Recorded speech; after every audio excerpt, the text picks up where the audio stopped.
విడు మొరటోడు అని వాళ్ళు వీళ్ళు ఎన్నెన్ని అన్న పసి పిల్లవాడు నవాడు.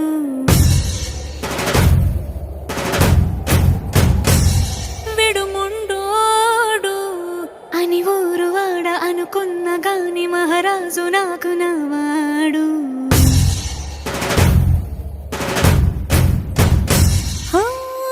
మాట పెడుసైనా మనసులో వెన్న రాయిలా ఉన్నవాడిలోన దేవుడెవరికి తెలుసును నాకన్నా.